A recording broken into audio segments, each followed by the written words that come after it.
लाल तेरा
कृष्णचंद्र भगवान की जय। श्री रामचंद्र भगवान की जय। श्री शंकर भगवान की जय। पवन सुत हनुमान की जय। श्रीमद्भागवत महापुराण की जय। श्री व्यास जी महाराज की जय। श्री सुखदेव जी महाराज की जय। सद्गुरुदेव भगवान की जय। सब संतन की जय। सब भक्तन की जय। ओम नमः पार्वती पते हर हर महादेव।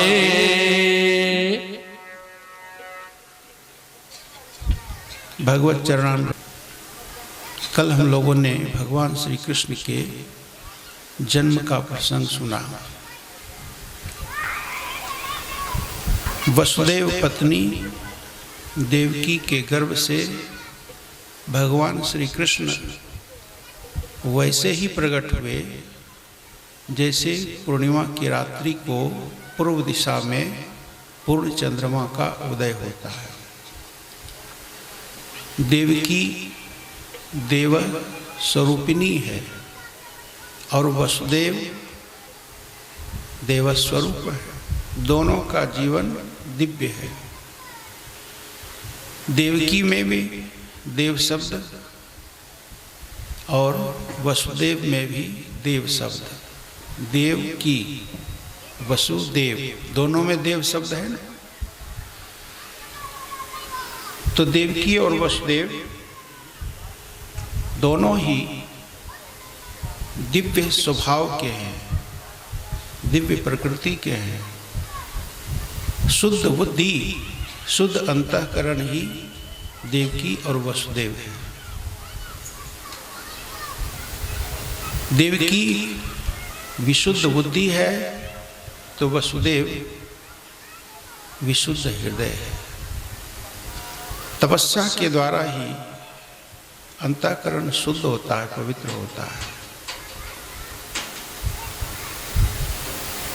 देवकी वसुदेव ने इसी जन्म में तप किया ऐसी बात नहीं है। पूर्व जन्मों में भी बड़ा तप किया है और इस जन्म में भी कितना कष्ट सहना पड़ा, कितनी कठिनाई सहनी पड़ी,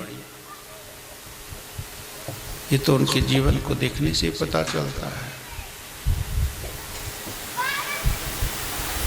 ये तीसरा जन्म है।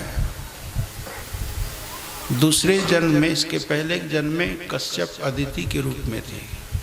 तो कश्यप भी तो ऋषि थे ना।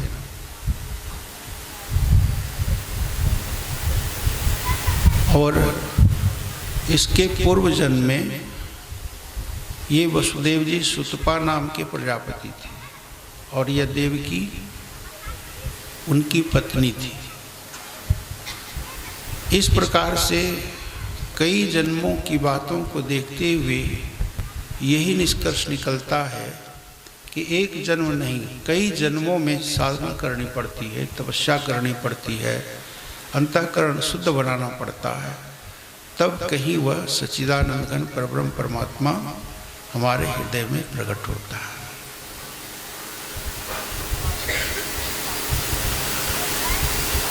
वसुदेव जी ने भगवान श्री कृष्ण को अपने मित्र नंद बाबा के यहाँ पहुँचा दिया था और पुत्र जन्म का उत्सव मनाने का, खुशी मनाने का अवसर देवकी वसुदेव को नहीं मिला, नंद और यशोदा को मिला।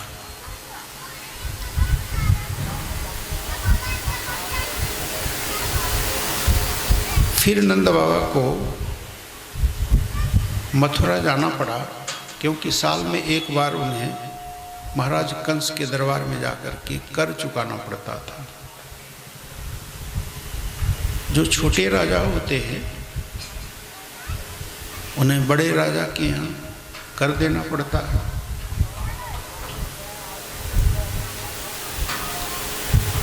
तो जब मथुरा गए और महाराज कंस को कर का भुगतान कर दिया, वापस लौटना था, तो उनके मन में विचार आया कि वसुदेव जी से मुलाकात कर लो। वसुदेव और नंद का परस्पर मिलन, बातचीत हुई। वसुदेव जी नंद बाबा से कहते हैं कि चलो हम लोगों का मिलना जुलना हो गया, लेकिन अब मैं तो यही कहूँगा कि तुम्हें बहुत दिनों तक, बहुत समय तक यहाँ रहना उचित नहीं है। तुमको शीघ्र से शीघ्र वापस जाना चाहिए मथुरा से। तुम गोकुल में जाओ, क्योंकि मुझे ऐसा यहाँ प्रतीत हो रहा है कि वहाँ गोकुल में उत्पात हो रहा है,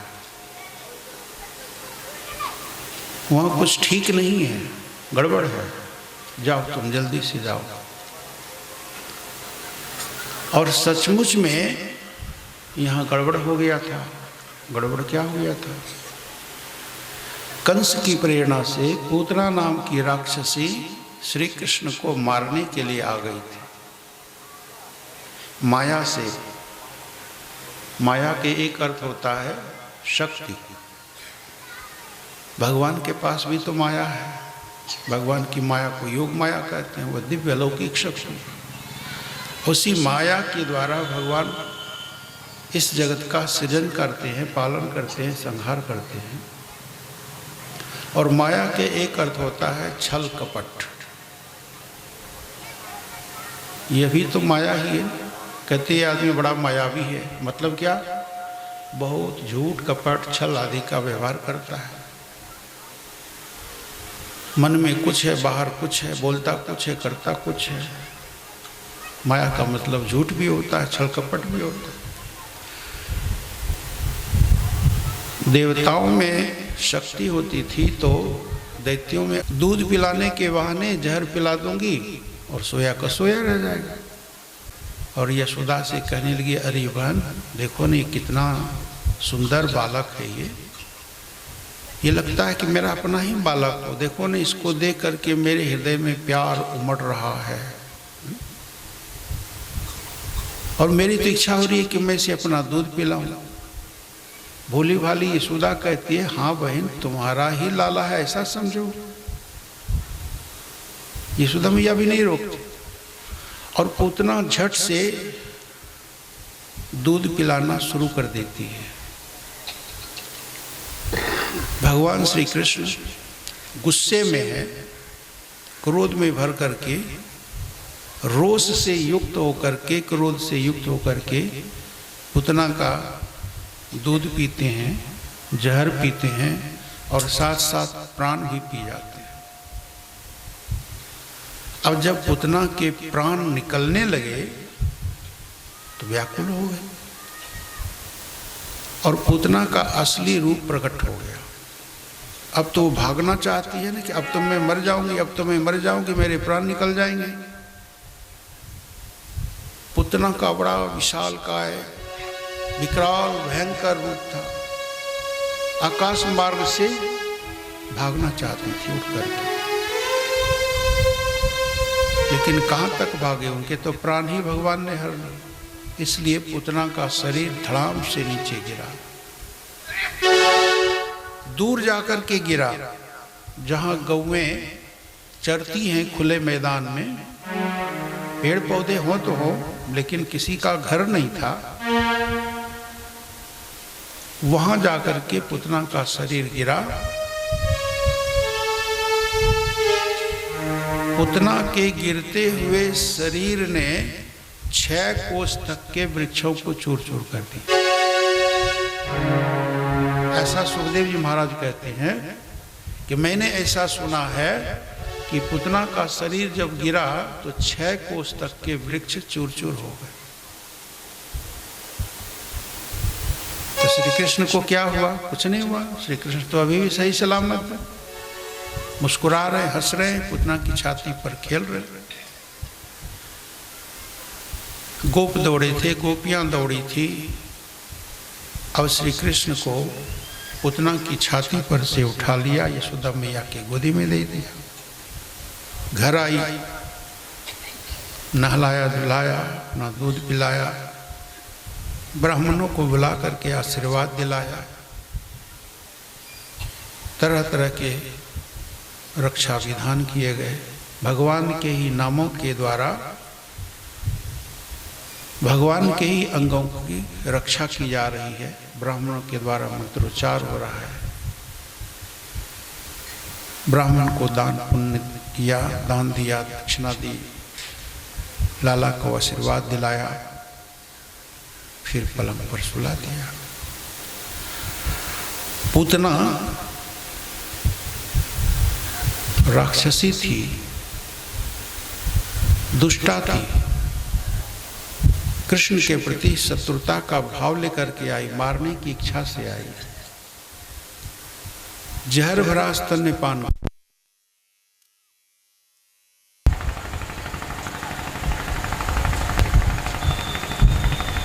भगवान ने पूतना का उद्धार कर दिया। पूतना को भगवान ने अपना परम धाम दिया।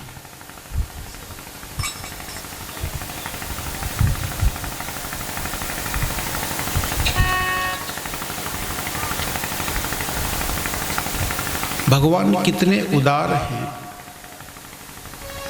कितने दयालु हैं, कृपालु हैं कि पूतना जैसी राक्षसी को भी भगवान अपना परम धाम पहुंचा देते हैं, मुक्ति दे देते हैं। और फिर ऐसे भगवान को, दयालु भगवान को छोड़ करके, उनकी भक्ति न करके, जो मनुष्य संसार में ही रचा पचा रहता है, भगवान का भजन नहीं करता, वह कितना मतिमंद है, कल्पना कीजिए। अहो वकीयम स्तनकालकूटम जिघांसया पायेदप्य साध्वी लेभे गतिम धातृचिताम ततोन्यम कम वा दयालुम शरणम ब्रजेम। इस प्रकार से पूतना उद्धार की लीला सुनाई गई। पूतना के मृत शरीर को टुकड़ा टुकड़ा करके कई चिताएं तैयार की गई और पूतना के शरीर के टुकड़ों को जलाया गया। और पूतना के शरीर को जलाने से जो धुआं निकलता था उससे सुगंध निकलती थी, खुशबू निकलती थी, क्योंकि भगवान ने पूतना का दुग्ध पान किया, पूतना की गोदी में बैठे, इसलिए पूतना का शरीर भी मानो दिव्य हो गया था। बोली श्री वृंदावन बिहारी लाल की जय। आगे वर्णन आता है सक्टासुर उद्धार का। भगवान अभी 2.5 महीने के ही थे, 3 महीना पूरा नहीं हुआ था।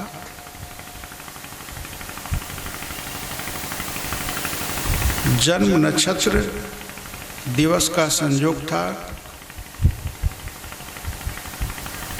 करवट बदलने के अभिषेक का उत्सव हो रहा था।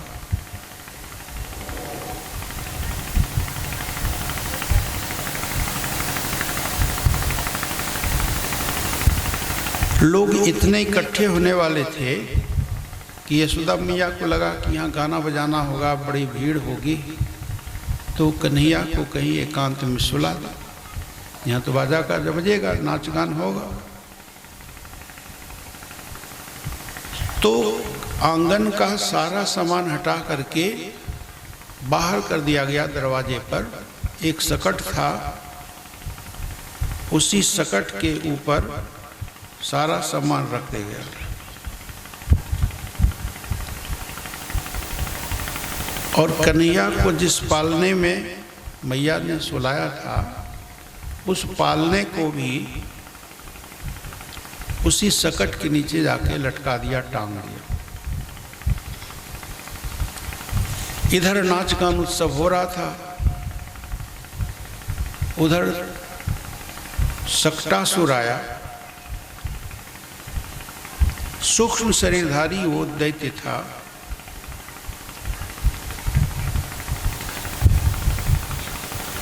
वह सकट में ही प्रविष्ट हो गया था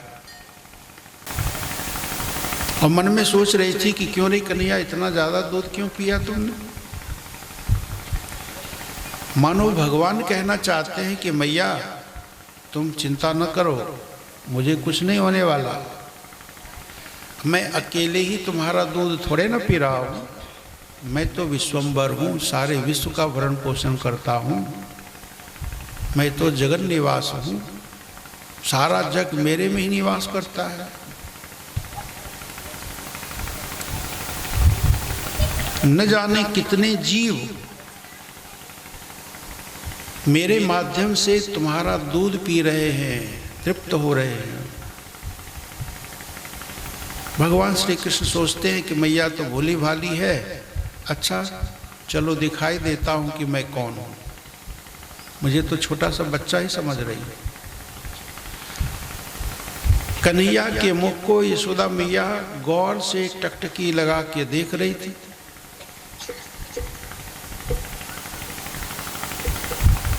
अचानक कन्हैया का मुख खुला। बच्चे को हाफी आती, जमाई आती तो मुख खुलता है। यशोदा मैया देखती है कि कन्हैया के मुख में तो सारा विश्व ब्रह्मांड समाया हुआ है।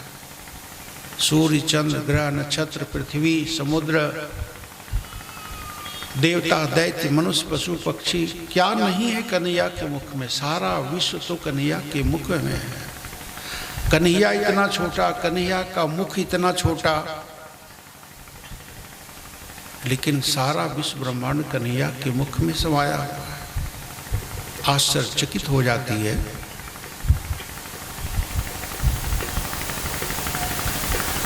यशोदा को लगता है कि ये मेरा पुत्र नहीं है, ये तो साक्षात परमात्मा है, नारायण है। लेकिन भगवान श्री कृष्ण योग माया से यशोदा की बुद्धि पर पर्दा डाल देते हैं और यशोदा को लगता है नहीं नहीं, जो कुछ अभी मैंने देखा ये सब मेरे मन का भ्रम था, मेरी आंखों को भ्रम हुआ था, यह मेरा ही पुत्र है, मैं इसकी माँ हूँ। इस प्रकार फिर से वात्सल्य भाव जागृत हो जाता है। बोली श्री वृंदावन बिहारी लाल जय। इस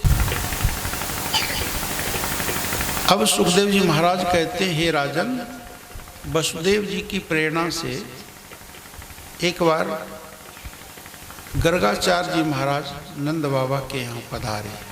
और किस लिए पधारे? नामकरण संस्कार करने के लिए। नंद बाबा के यहाँ दो बालक हैं, एक तो रोहिणी के गर्भ से प्रकट हुए हैं बलराम जी, और दूसरे प्रकट हुए हैं देवकी के गर्भ से, लेकिन यशोदा मैया के यहाँ लीला कर रहे हैं, वह है श्री कृष्ण। इन दोनों बालकों का नामकरण संस्कार करने के लिए वसुदेव जी ने ही गर्गाचार्य को अपने कुल पुरोहित को भेजा था, क्योंकि ये दोनों वसुदेव के ही पुत्र हैं।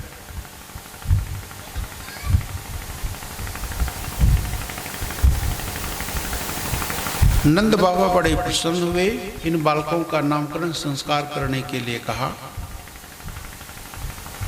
गर्गाचार्य महाराज थोड़ा बहाना करते हैं कि मेरे द्वारा नामकरण न कराओ, तुम अपने कुल पुरोहित से करवा लो या किसी और ब्राह्मण से करवा लो, मेरे द्वारा न करवाओ। अगर मेरे द्वारा नामकरण करवाओगे इन बालकों का तो कंस को शंका हो जाएगी, संदेह हो जाएगा, वह सोचेगा कि कहीं ये वसुदेव के ही पुत्र तो नहीं है। मेरे भय से अपने पुत्रों को उन्होंने छिपा रखा, और ऐसा संदेह हुआ कंस के मन में तो इन बालकों को मरवा देगा, इसलिए मेरे द्वारा नामकरण संस्कार न करवा। नंद बाबा ने कहा नहीं नहीं, कंस कैसे जानेगा, मैं तो पड़ोसी को भी नहीं जानने दूंगा, एकांत में चुपचाप आप नामकरण संस्कार कर दीजिए, लेकिन आप ही कीजिए। तब गौशाला में नामकरण संस्कार संपन्न हुआ। बलराम जी बड़े हैं, इसलिए पहले उनका नामकरण किया। अयम ही रोहिणी पुत्रो रमयन सुदो गुणे आख्यासते राम इति बलादिक्याद बलम दिदु। और अब सुखदेव जी महाराज इन दोनों बालकों की शैशव लीलाओं का, बाल लीलाओं का वर्णन करते हैं। बच्चे बड़े चंचल होते हैं, चंचल स्वभाव भी होता है, एक जगह स्थिर नहीं रहते, यहाँ से वहाँ से यहाँ छटपट छटपट करते रहते हैं, कुछ ना कुछ करते रहते हैं, कभी स्थिर नहीं रहेंगे। यहाँ जाएंगे, वहाँ जाएंगे, वहाँ से यहाँ आएंगे, यहाँ से आएंगे, इसको पकड़ेंगे, उसको फेंकेंगे, उसको उठाएंगे, उसको तोड़ेंगे, उसको फेंकेंगे, ये मुंह में उठाएंगे, जो मिलेगा उसको पकड़ करके मुंह में डालेंगे। बच्चा का स्वभाव ऐसा होता है ना। अब कृष्ण बलराम भी तो ऐसे है ना, कभी कुएं के पास चले जाते, कुएं में मुंह लटका के झांकने लगते हैं, तो यशोदा को लगता है कहीं कुआं में गिर गया तो दौड़ के जाती, पकड़ के उठा लेती है, गोद में ले। कभी चूल्हे के पास पहुंच गए, कभी हाथ में चाकू पकड़ ली, कभी गाय के पास पहुंच गए, गाय की सींग पकड़ ली तो गाय उठ के खड़ी हो गई, बेचारे लटक गए, अब रो रहे हैं। बछड़े के पास जाते हैं, बछड़े की पूंछ पकड़ के खींचते हैं तो बछड़ा भागता है, तो ये भी बेचारे भागते हैं लेकिन गिर पड़ते। अब इस तरह से छोटे छोटे बालक लीला कर रहे हैं। और जब थोड़ा सा और होशियार हुए ना, तो फिर माखन चुरा चुरा के खाने लगे। गोपियों के घरों में बाद में, पहले तो अपने ही घर में चोरी करने लगे। यशोदा मैया नहीं है, बस कन्हैया क्या करे, माखन के मटके पास जाए और जैसे ही माखन के मटके में हाथ घुसावे, अब मुंह तक ले जाए, इतने में क्या होता है कि यशोदा मैया आ जाती। अब कन्हैया कैसे खाएगा, चोर तो चोर है। और बात यह थी कि कन्हैया को अपना ही प्रतिबिंब दिखाई दे रहा था, अपना ही प्रतिबिंब दिखाई दे रहा था।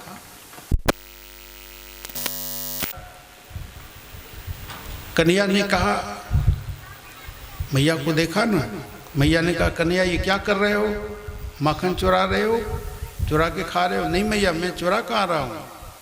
तो क्या कर रहे हो? रखवाली। कहते हाँ मैया वही मैं कहना चाहता था, लेकिन मुझे कहना नहीं आ रहा था, मैं चोरी नहीं कर रहा हूँ, रखवाली कर रहा हूँ। देखो ना मेरे ही जैसा कौन लड़का घर में घुस गया है, ये तो पूरा मटका लेके भाग रहा था। तो मैंने कहा कि नहीं नहीं, आधा मैं खाऊंगा, आधा तुम खाओगे, आधा हिस्सा मेरा होगा। यशोदा मैया मुस्कुराती। ऐसे एक दिन और चुरा के खाना चाहता था, जैसे ही माखन में हाथ घुसाया, अभी निकाला भी नहीं था, मैया आ गई। अब चुप।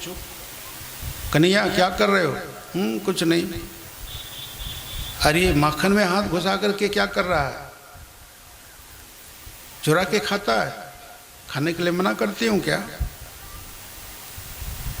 भैया मैं खा कर रहा हूँ, तो क्या कर रहा है मक्खन में हाथ घुसा के? अब कन्हैया देखो कितना अच्छा उत्तर देता है। यशोदा मैया ने कन्हैया के हाथों में कंगन पहना रखा था, सोने का कंगन, उनमें पद्मराग की मणियाँ जड़ी हुई थी, मणि चमकती है ना।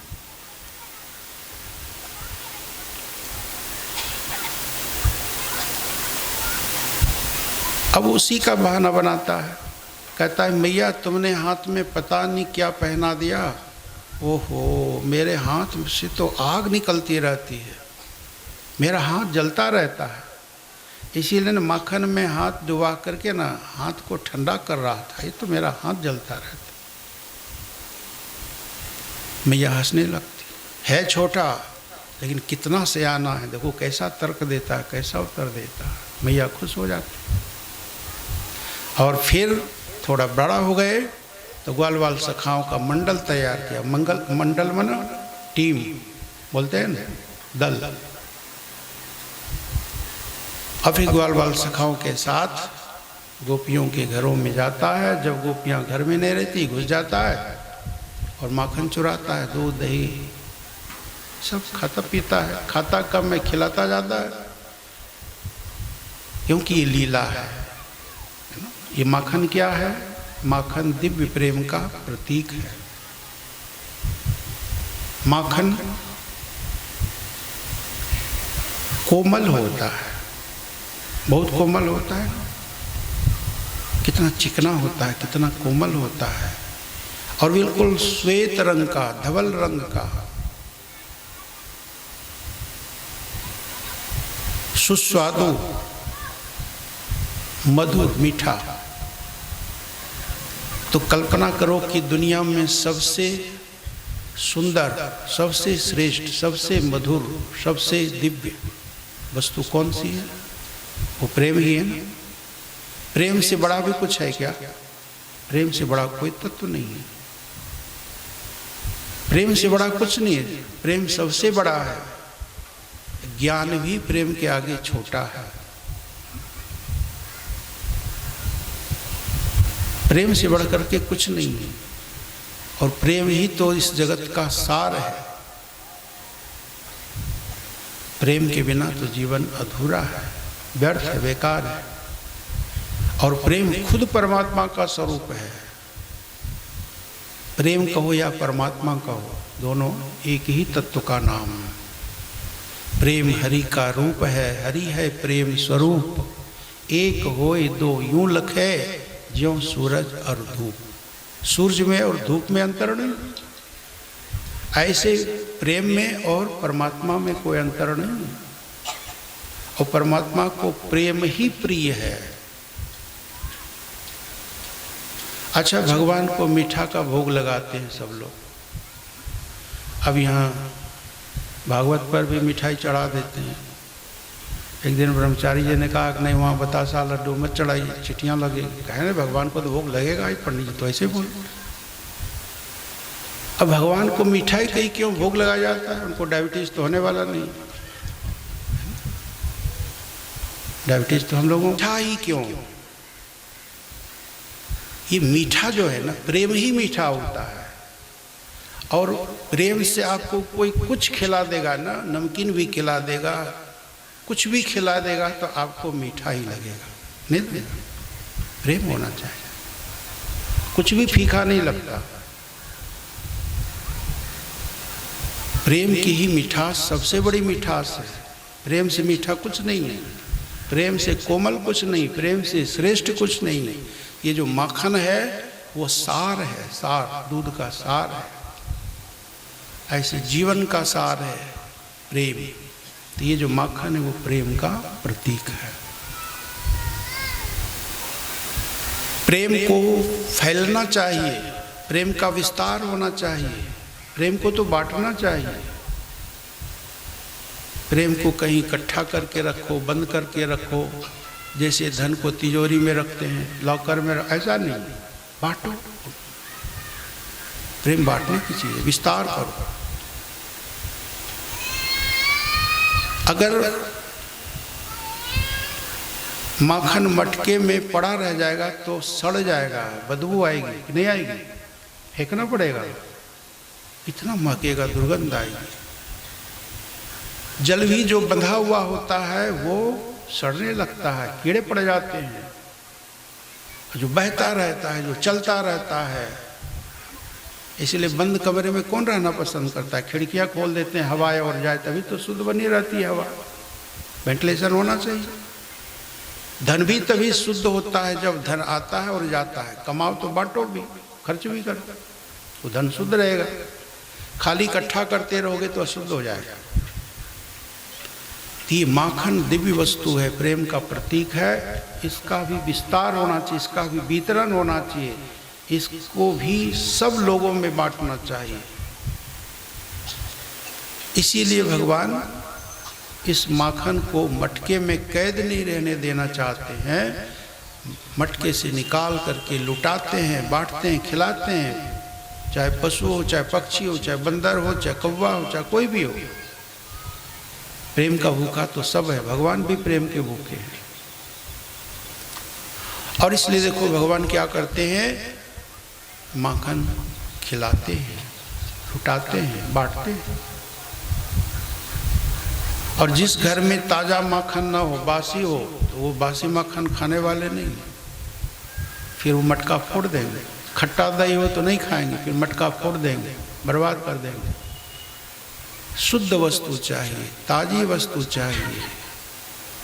ओ मैया तेरा कन्हैया, मैया ओ मैया तेरा कन्हैया, आया मटकिया।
से आया माखन वो आया। न जाने वो कैसे ताला तोड़ के मैया तेरा कन्हैया मैया मैया तेरा कन्हैया आया आया मटकिया धोत के।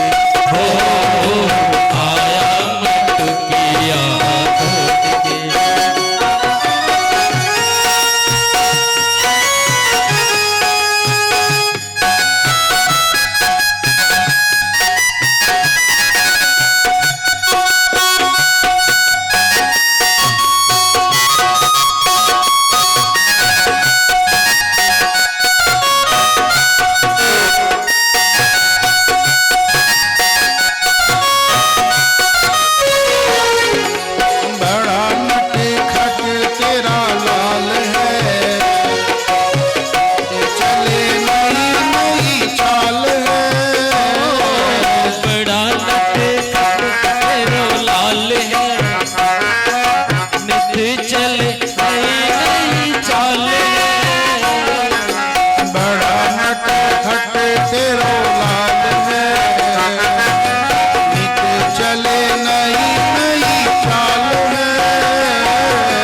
बड़ा नट खट तेरो लाल है नित चले नई नई चाल है। कोई ना ऐसा इस चलिया जैसा कोई ना ऐसा इस चलिया जैसा। हमको चिढ़ाए मुख मोड़ के मैया तेरा कन्हैया आया मटकिया तोड़ के हो आया मटकिया तोड़ के। मैया तेरा कन्हैया मैया ओ मैया तेरा कन्हैया आया मटकिया खोल के आया मटकिया तोड़ के।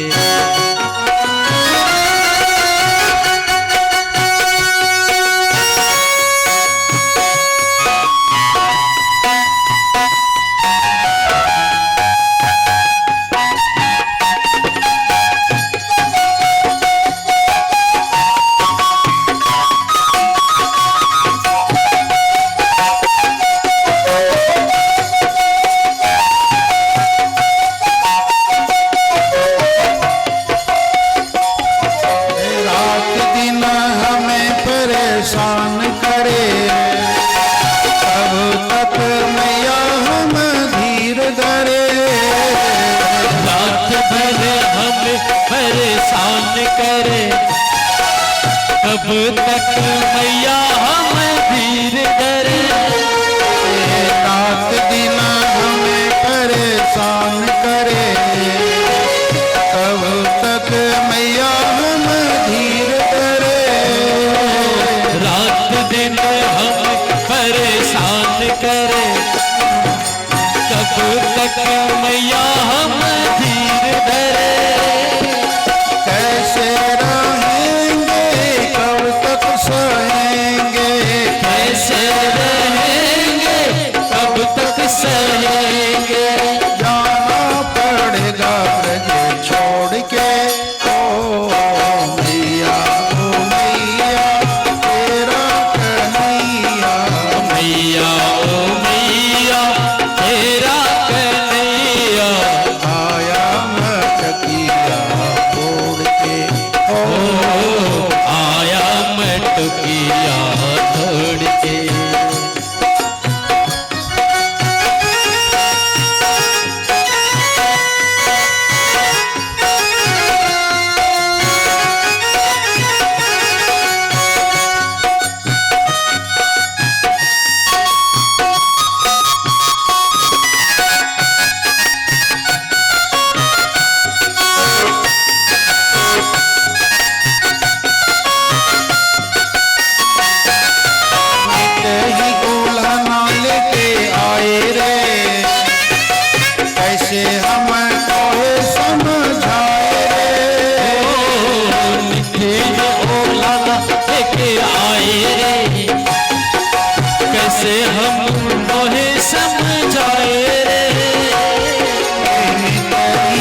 कैसे हम तोहे समझाए मैया धमकाए कान्हा मुस्काए, मैया धमकाए कान्हा मुस्काए और नाचे कमरिया तोड़ के ओ मैया तेरा कन्हैया। मैया ओ मैया तेरा कन्हैया आया हो आया मटकिया छोड़ के मैया ओ मैया तेरा कन्हैया, मैया हो मैया तेरा कन्हैया आया मटकिया तोड़ के। हो आया मटकिया तोड़ के आया मटकिया तोड़ के आया मटकिया तोड़ के। बोली वृंदावन बिहारी लाल की। जय ऐसा नहीं कि केवल मक्खन ही खाते हैं, मिट्टी भी खाते हैं। तो लोग कहते हैं कि ब्रज की मिट्टी भी अमृत के समान है। वैसे बालक का स्वभाव ही होता है कि वो मिट्टी खा लेता है। मिट्टी क्या, जो कुछ मिलता है उसी को मुंह में डाल लेता है। अब जिस घर में मिट्टी नहीं मिलेगी तो वहाँ क्या मिट्टी कैसे खाएगा? तो कुछ भी खा लेगा। छोटा बच्चा होता है, जो कुछ मिलता है उसी को मुंह में डालता है। कुछ नहीं तो जूता चप्पल भी मुंह में डाल लेता है, हमने देखा है। अब आजकल लोग फ्लैट में रहते हैं तो वहाँ मिट्टी कहाँ है? मिट्टी खाने को मिलेगी नहीं। चप्पल उसी को मुँह में डालेगा, जो मिलेगा उसी को मुँह में डालेगा, स्वभाव होता है। एक दिन कन्हैया ने मिट्टी खा ली। ग्वाल वाल नाराज थे, मैया से डांट खिलवाना चाहते थे, बदला लेना चाहते थे। तो ग्वाल वालों ने कन्हैया की शिकायत की यशोदा मैया से, मैया जानती हो कन्हैया ने मिट्टी खाई है। यशोदा ने कहा क्यों रे कन्हैया, क्यों मिट्टी खाई? कन्हैया ने मिट्टी खाई थी, लेकिन जानबूझ करके झूठ बोले। कहा मैया मैंने मिट्टी नहीं खाई है। नहीं खाई है? ये ग्वाल बाल बोल रहे हैं कि तुमने मिट्टी खाई है, ये झूठ बोलते हैं। बोले हाँ। अरे बलदाऊ भैया भी कह रहे हैं तुम्हारे कि तुमने मिट्टी खाई है, क्या वो भी झूठ बोल रहे हैं? कन्हैया ने कहा हाँ, ये सब के सब झूठ बोल रहे हैं। अब यशोदा ने कहा अच्छा, ये सब के सब झूठ बोल रहे हैं, तुम ही सच बोल रहे हो। अब कन्हैया कहता है अच्छा ठीक है मैया, ठीक है, मैं ही झूठ बोल रहा हूँ, ये सब सच बोल रहे हैं। अगर इनकी बातें सच है तो मेरा मुख तो तुम्हारे सामने है ना। कहते हैं प्रत्यक्ष को प्रमाण किया, मेरा मुख तुम्हारे सामने, मुंह खोल के दिखाऊं? यशोदा ने कहा हाँ खोल, तुम्हारी बात का मुझे भरोसा नहीं, दिखाओ मुंह, खोलो मुंह। कन्हैया ने हाँ कर दिया। और जब कन्हैया ने मुंह खोला तो कन्हैया के मुख में यशोदा को सारा विश्व ब्रह्मांड दिखाई दे गया। एक बार और ऐसे ही हुआ था। इस बार फिर कन्हैया के मुख में यशोदा को सारा विश्व ब्रह्मांड दिखाई दे गया। अब मैया को तो चक्कर आ गया, दिमाग घूमने लगा, ये क्या? कन्हैया के मुख में सारा विश्व ब्रह्मांड। यशोदा को ज्ञान होने लगा कि श्री कृष्ण मेरा बालक नहीं, मेरा पुत्र नहीं है, ये तो साक्षात परब्रह्म परमात्मा है। लेकिन भगवान योग माया का पर्दा डाल देते हैं यशोदा की बुद्धि पर, और तब यशोदा को लगता है नहीं नहीं, ये जो कुछ दिखाई दिया ये तो धोखा है, भ्रम है, ये है मेरा बेटा और मैं हूं इसकी माँ। फिर से वात्सल्य भाव मर जाता।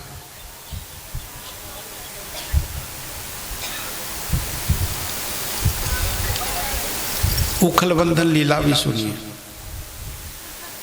ये कौन सा महीना है? कार्तिक का, है ना। कार्तिक मास को दामोदर मास भी कहते हैं। ये दामोदर नाम क्यों पड़ा? कन्हैया का। और मास का नाम दामोदर मास कैसे पड़ा? क्योंकि इसी महीने में कन्हैया को यशोदा मैया ने रस्सी से बांध दिया था, इसीलिए दामोदर नाम पड़ा था। दाम मना रस्सी, उदर मना पेट, कमर, जिनकी कमर पे रस्सी हो वो है दामोदर।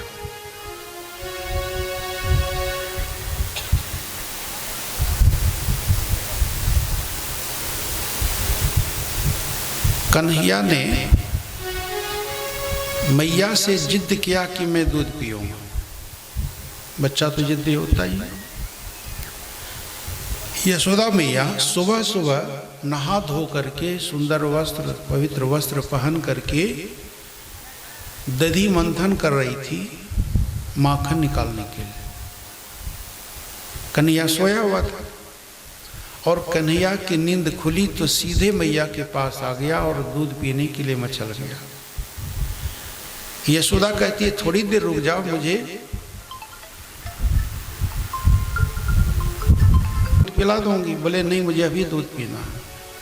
आखिर मैया क्या करे, मंथन कार्य बीच में ही रोक दिया, वहीं बैठ गई और जमीन पर बैठ गई। कन्हैया को गोदी में लेकर के अपना दूध पिलाने लगी। मैया का दूध पी रहा था।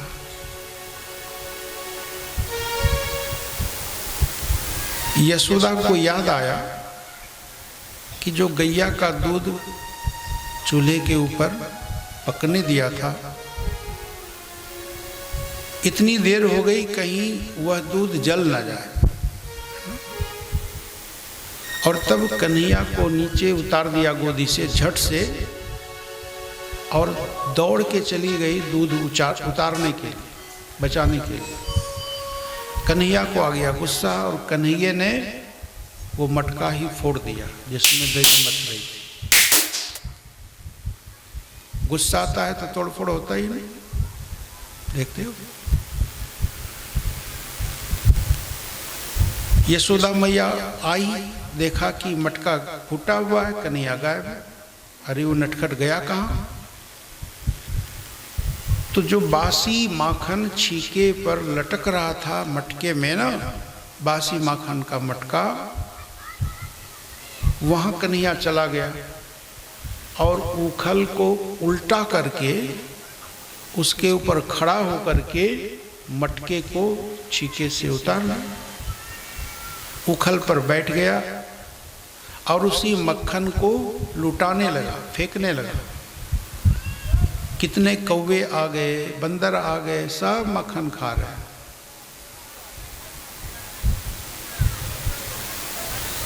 यशोदा मैया ने देखा कि उखल पर बैठ करके मक्खन फेंक रहा है, निकाल निकाल करके। अच्छा, खाली फेंक रहे थे नहीं, खिला रहे थे, प्रेम से बांट रहे थे।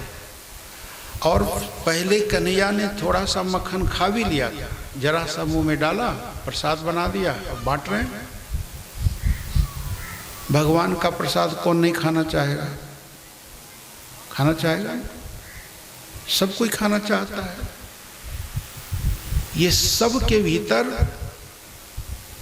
परमात्मा की कृपा की भूख है, परमात्मा का प्रसाद मिले। प्रसाद का एक अर्थ कृपा भी होता है। जीव मात्र प्यासे हैं, भूखे हैं कि भगवान की कृपा हमारे ऊपर हो, भगवान का प्रसाद मिले। इसलिए सब तृप्त हो रहे थे, आनंदित हो रहे थे, खा रहे थे बड़े प्रेम से। अच्छा, हम लोग जो है वो क्या होता है, जन्मदिन बच्चे को मनाते हैं तो केक काटते हैं ना, केक नहीं काटते तो फिर सब वही खा जाता है जिसका जन्मदिन मनाया जा रहा है, कि सबको बांटता है, सबको बांटता है ना। अब मेरा जन्मदिन है, मैं तो थोड़ा खाऊंगा लेकिन सबको खिलाऊंगा। खुशी का अवसर हो तो खुशी बांटना चाहिए, है ना, बांटना चाहिए। अच्छा, तरह तरह का वीडियो आते रहता है, मोबाइल फ़ोन में देखते हैं ना, फेसबुक में, यूट्यूब में, व्हाट्सएप में, तरह तरह का वीडियो फोटो आते रहता है। तो मैंने एक ऐसा वीडियो देखा कि बहुत बड़ा केक है, बहुत बड़ा केक है और केक रख दिया है बंदरों के बीच में। सब बंदर आते हैं, निकाल निकाल के खाते रहते हैं। इधर आता है वो खाता, वो आता है, ऐसे लेते जाता है, खाते जाता है।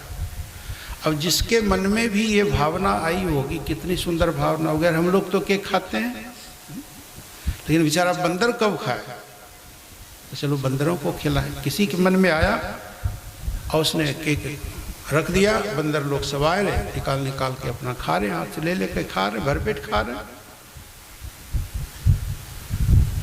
मनोरंजन भी हो रहा है, लेकिन देखो कम से कम ये शिक्षा भी मिल रही है ना कि भाई इन लोगों को भी तो मौका मिलना चाहिए। करने वाले खूब करते हैं, गाड़ी में केला भर लेते, जंगल चले जाते, वहाँ सैकड़ों नहीं हजारों बंदर हैं, सबको केला बांट देते। ऐसे बहुत से लोग हैं, एक से एक लोग हैं जो जीव मात्र का ख्याल रखते हैं। हम अपना ही पेट भरें, हम ही खुश हों, अपने ही स्वार्थ की पूर्ति करें, दूसरों के बारे में ना सोचें। ऐसा नहीं होना चाहिए। जीव जंतु के बारे में भी सोचो, पशु पक्षी के बारे में भी सोचो, उसका भी भंडारा होना चाहिए। एक बार लालू यादव जी, ये सब बात हम बोलते नहीं, लेकिन आज बोल रहा हूँ। दिल्ली से कानपुर आए थे, सुबह सुबह स्टेशन से बाहर निकले, अखबार पर नज़र पड़ी, देखते हैं मेन पृष्ठ पर लिखा है लालू का बंदर भोज। उनका क्या है भाई? अखबार तो मैंने खरीदा नहीं, बस हेडिंग पढ़ लिया। हुआ क्या था, उस समय थे मंत्री थे, अरे 4-6 दर्जन केला खरीद लिया, ज़्यादा की ज़रूरत नहीं, 4-6 दर्जन 10 दर्जन खरीद लिया, बहुत है। उनको बंदर दिखाए पड़े, बंदरों में बांट दिया, हो गया बंदर भोज। अखबार में फोटो तो छपी, नाम कमाना हो तो कुछ ऐसे ही काम करना पड़ता है।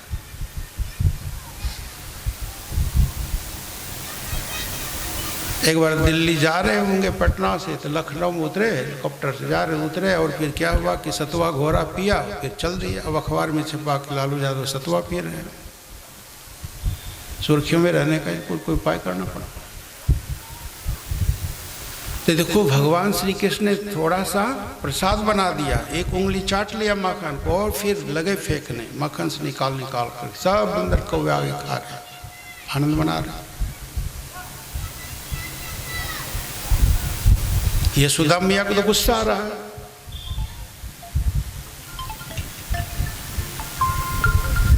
चौथी जो भी रस्सी आई, बड़ी से बड़ी, हर रस्सी 2 अंगुल छोटी पड़ जाती। सब रस्सियों को जोड़ करके बहुत बड़ी रस्सी बना दी गई। और यशोदा भी जिद पर है, आज तो मैं बांध के रहूंगी, कुछ भी हो जाए। उधर कन्हैया कह रहा है कि तुम चाहे जितना जिद करो, लेकिन जब तक मैं नहीं चाहूंगा तब तक तुम मुझे बांध नहीं पाओ। आखिर में यशोदा हैरान हो गई, बांध नहीं पाई। फिर भगवान ने कृपा की, तब 2 अंगुल जो छोटी पड़ रही थी, अब वो रस्सी पूरी पड़ गई, गांठ लग गई। अब तक नहीं लग पाई गांठ। इसके पीछे दर्शन क्या है, सिद्धांत क्या है? दर्शन ये है कि जब तक भगवान कृपा नहीं करते, तब तक साधक के कितना ही चाहने पर, कितना ही जोर लगाने पर परमात्मा की प्राप्ति नहीं हो सकती। साधक साधना करे, प्रयत्न करे, लेकिन भगवान की कृपा भी जरूरी है। ये दोनों चीज़ों की जीवन में ज़रूरत है। साधक पुरुषार्थ करे और भगवान दया करे, कृपा करे। यही 2 अंगुल रस्सी छोटी पड़ने का कारण बताया गया संतों के द्वारा। कितना ही परिश्रम कर लो, पुरुषार्थ कर लो, लेकिन जब तक भगवान की कृपा नहीं होगी, संभव नहीं है। यह गुण साधन ते नहीं होई, तुमरी कृपा पाव कोई कोई। बोली वृंदावन बिहारी लाल की। यशोदा ने कन्हैया को बांध दिया, अब इनका नाम हो गया दामोदर, है ना। उखल से बांध दिया रस्सी के द्वारा। यशोदा चली गई अपना काम करने। अब कन्हैया क्या करे? कन्हैया तो उद्धार करने आए हैं, जीवों को मुक्ति देने आए हैं। कुबेर के पुत्र हैं मणिग्रीव और नलकूबर। ये दोनों बड़े घमंडी हैं, अहंकारी हैं। एक तो कुबेर का बेटा है, कुबेर के पास खजाना है। अमीर बाप का बेटा कितना उद्दंड हो जाता है, बड़े पदाधिकारी का बेटा कितना उद्दंड हो जाता है। सुनते रहते होंगे, पढ़ते रहते हैं अखबारों में, कितनी दबंगगिरी करते हैं।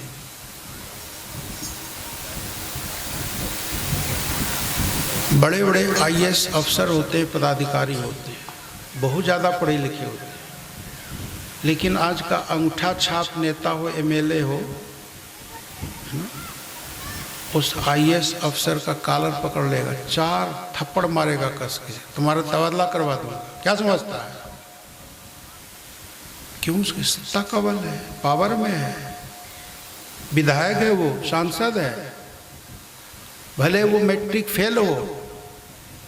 ऐसे होते हैं कि नहीं? अपने बिहार में भी देख लीजिए कितने पढ़े लिखे मिनिस्टर लोग, कोई 9वां फेल होगा, कोई मैट्रिक फेल होगा, पता नहीं क्या होगा।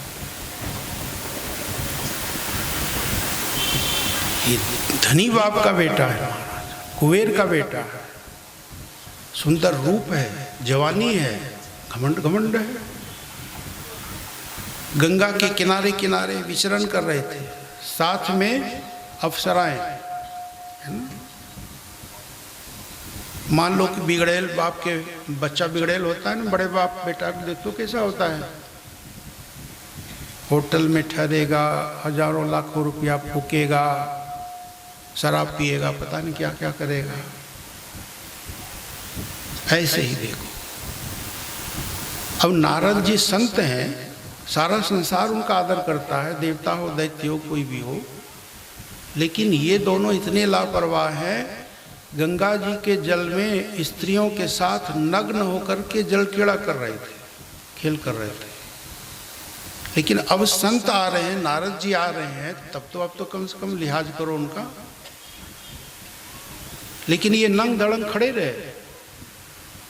उन स्त्रियों ने तो वस्त्र पहन लिए, लेकिन ये दोनों ऐसे नंग धड़ंग उछलते रहे।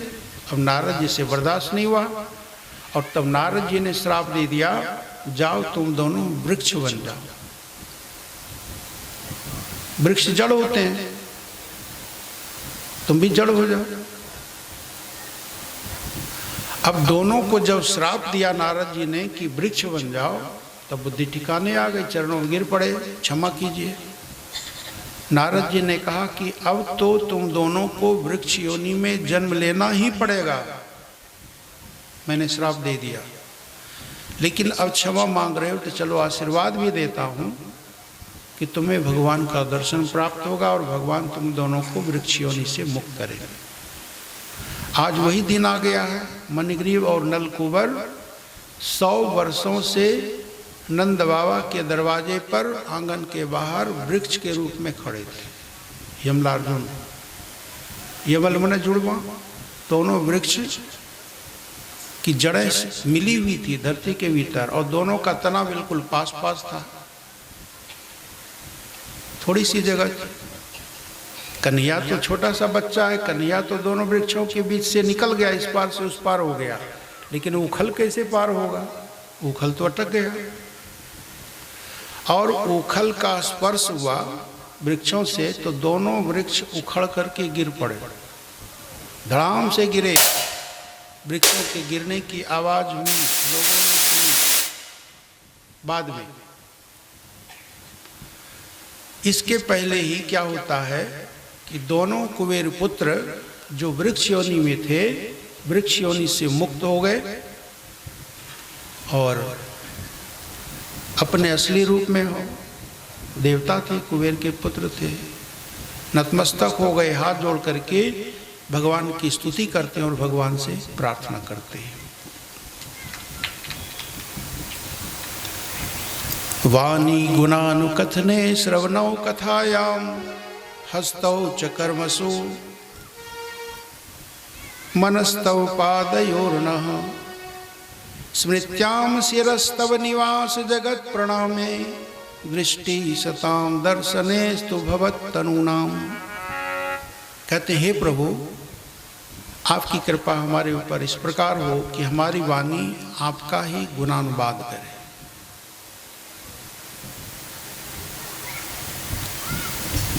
अनुवाद का अर्थ एक भाषा से दूसरी भाषा में बोलते हैं, उसको व्यक्त करते हैं, उसको कहते हैं अनुवाद, ट्रांसलेट इनटू इंग्लिश, है ना।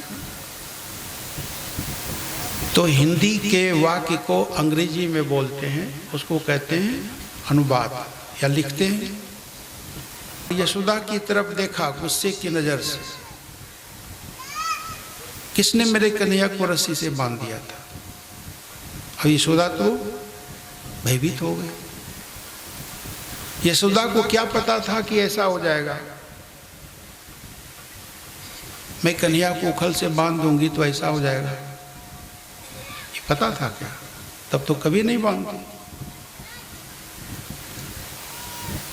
तो एक बात यहां देखिए, यशोदा ने कन्हैया को बांध दिया रस्सी से, और भगवान को खोला किसने? नंद बाबा ने। वो भी भक्त है। एक भक्त बांध देता है, दूसरा भक्त खोल देता है। लेकिन क्या वास्तव में भगवान बंधन में पड़ते हैं? और क्या भगवान की मुक्ति होती है? भगवान को न बंधन है न मोक्ष, वो तो नित्य मुक्त है। वो बंधे कब है? हमें बंधे हुए दिखते हैं, ये उनकी लीला है।